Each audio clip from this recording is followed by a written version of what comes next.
Hello and welcome to the WIHS Journal, Public Affairs from 104.9. I'm Paul Kretschmer. On today's broadcast, we'll be hearing about an Apologetics conference taking place later this year at the Southern Evangelical Seminary in the Charlotte, North Carolina area. My first guest on today's conversation will be Dr. Philip Ginn, a retired judge and current president of Southern Evangelical Seminary. I'd like to know from you, Judge Ginn, for the listeners, why it's important that an apologetics and evangelism conference take place. There are conferences all over the place. What makes this something, and maybe Adam, you can chime in on that too. What makes it significant for Southern Evangelical to be involved? Well, Paul, I'm going to say something that's a little bit self-serving, I guess, but we have a rather unique way of working apologetics in everything that we teach here. And we're not only dealing with the reasonableness of the Christian belief from a biblical standpoint, but also the ethical part of why we believe and the way that we believe about Christianity. And I think our culture, anybody who is very observant knows that our culture is in great upheaval. I know that Barna and others have been doing some research, and I think it was Barna that showed that 54% of Americans, including evangelical Christians, believe that truth is subjective with no moral absolutes. And that's leading our country down various rabbit holes. The more scary condition is twofold. One, 41% of senior pastors, only 41% have a biblical worldview. That means 59%, almost two-thirds, do not have a biblical worldview. If you take that back down to children and youth pastors, it's almost 90% of them do not have a biblical worldview. So how can we expect our culture, how can we expect our people to understand the truth of the gospel if our pastors don't understand and believe it? Yeah, I would just add to that, our founders were Norma Geisler and Ross Rhodes. So Dr. Rhodes was the chaplain for Billy Graham Evangelistic Association for a number of years, as well as a pastor. And, of course, Dr. Geisler was largely responsible, I would say, for the renaissance of revitalization of apologetics in the evangelical world, 70s and 80s. So when SES was started, there were very few seminaries that did apologetics at all, much less worked apologetics into everything that they teach. So they saw the need for more events that focused on apologetics, and using apologetics in service to evangelism, because everything we do ultimately points to the gospel and is in service to the gospel and pointing people to the gospel. So, now there are apologetics conferences and those kind of things, anywhere and everywhere of all shapes and sizes.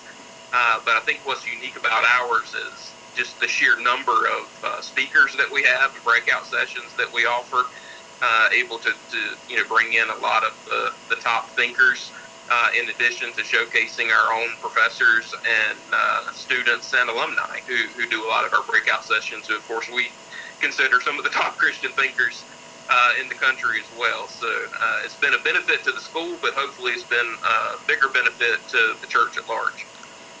Does it surprise either of you gentlemen that the percentage of clergy and the like have such a low percentage of people who actually have a solid understanding, comprehension, and adherence to the historic Christian faith?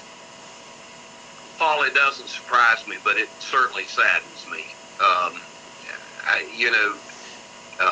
I was sharing with some folks the other day, and my statement was this, and I don't mean to be hypercritical, but I said, if you really want an institution or an entity to blame for the condition in America, you need to blame the church as it exists in America, not Christ Church, but the institutional church in America, because we failed. And obviously one of the reasons why we're failing is our leadership has failed. And so everywhere you turn in our culture today, we're being bombarded with anti-Christian information. We're beginning to see certainly persecution rear its ugly head in our nation. But again, we're not surprised by it, nor are we intimidated by that here at Southern Evangelical Seminary. Jesus himself told us that in this world you're going to have trouble, but be of good cheer, I've overcome the world. So that's our point of view in this.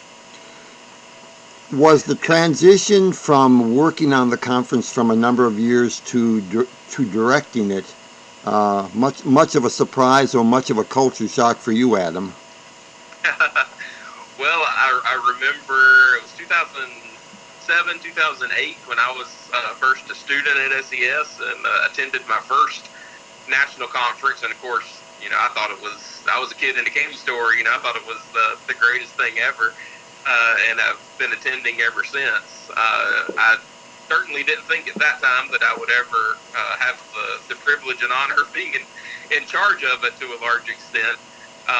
But I've had a lot of people come before me that have laid a very solid framework and done a lot of the groundwork to make this event possible. So I pretty much just pick up where they left off and, just try to do a couple of new things each year and keep it a little fresh. And people seem to enjoy it and still get a benefit out of it. So hopefully we can continue that this year. Judge, again, I understand that among the places you've accumulated your education over the course of time was in fact the seminary itself with a doctor of ministry. What was your perspective when you were beginning your work on that degree in that way? The presence of a conference like this also part of the picture? Well, I didn't attend the conference until after I became a student, and I'll have to confess to you, I tell this story almost laughingly because Norm Geisler and Ross Rhodes both became mentors to me, and I'm so appreciative of that. But I was having, Paul, a little bit of a crisis of confidence in my faith. I don't know that I was falling away from my faith, but I certainly worried about things like biblical inerrancy and some of the basis of the faith that now I hold dear. And so I came down to Charlotte and did a cold call on Southern Evangelical Seminary, and just to take maybe one course to learn a little bit more about what I believed, and happened to run into Norm Geisler. And I laugh about it because Norm took me back into his office, and by the time I left, I had signed up for the Doctor of Ministry program. And so he was very influential in that. And I think within a short period of time, not only did Norm have me attending the conferences, but he had me doing breakout sessions in the conference. And so that's how I came to be. And we've got stories. We hear stories every year, Paul, of folks whose life are changed because of their attending this conference. And it really takes sometimes difficult theological concepts and applies them in a very practical way. And I think that's one of the differences in our conference. We talk about serious matters, and we talk about complicated matters but yet we bring them down to earth that can have a lasting and a changing effect in the life of individuals who attend. Adam, could you tell us from the area that this conference draws people from? Is it from all over because of the particular way it's set up and touches upon its issues, or is it more a matter of regional, where people come in from a few hundred miles away from that corner of the country? Sure. Yeah, we have had people from almost every state. I think last year we had 30-some states represented. We typically have a few international folks that attend as well. Some of those are our students who will come in just to be here physically for the conference. Some are just longtime friends of the school from as far away as New Zealand, for example. So it's always good to have interactions with them. And then, as far as interest levels and education levels, we really draw from all over the place. We try to hit that sweet spot between your typical weekend church conference and an actual academic event. So, we're going a little deeper than maybe your weekend church event may go, but we don't have people just sitting there reading academic papers either. So we try to really fit a middle ground, and with all the breakouts and everything that we offer, we're really able to offer something for pretty much anyone, regardless of where they are in their journey intellectually, as far as Christianity is concerned. And honestly, we have a number of skeptics who come each year as well, who are just interested in hearing the arguments and thinking through. There's one gentleman in particular, I can't recall his name, but I have seen him at our events and other similar events for a number of years. And every year I'll see him, we'll say hello, and according to him, he's still investigating and still thinking, but he's here, he's coming, and he's listening. So I'm grateful for that. So praying that God will open his eyes one day. And Paul, we're probably less than the event place is only less than 20 miles from the Charlotte airport. So the travel distance is not that far for even folks that might be listening to your show. That's right.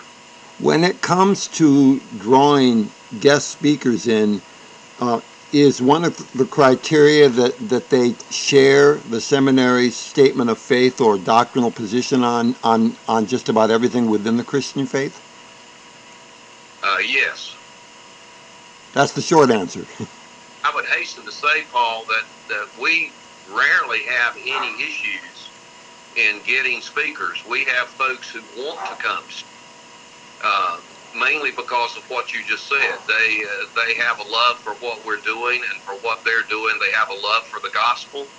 And so we have folks that are regulars that come and speak, and folks that, and by regular, I mean they may not come every year, but they're here every other year or something like that. And there's several people who just want to know when we're having a conference so that they can circle it, and you feel bad if you don't ask them to speak. So with that in mind, then, as you pointed out a moment ago, you've seen one gentleman for a number of years. Are there other people who attend who are already solid believers for whom this conference is something that's kind of a bold-faced listing on their list of possibilities for the year then?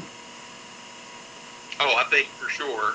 There are people who start college seminary in January asking when the conference is going to be, who are the speakers going to be, where's it going to be, all those sorts of things. So there are a number of people that, they'll plan their vacations around this, or, whatever the case may be, but try to make it a point to be here every year. So we appreciate their loyalty.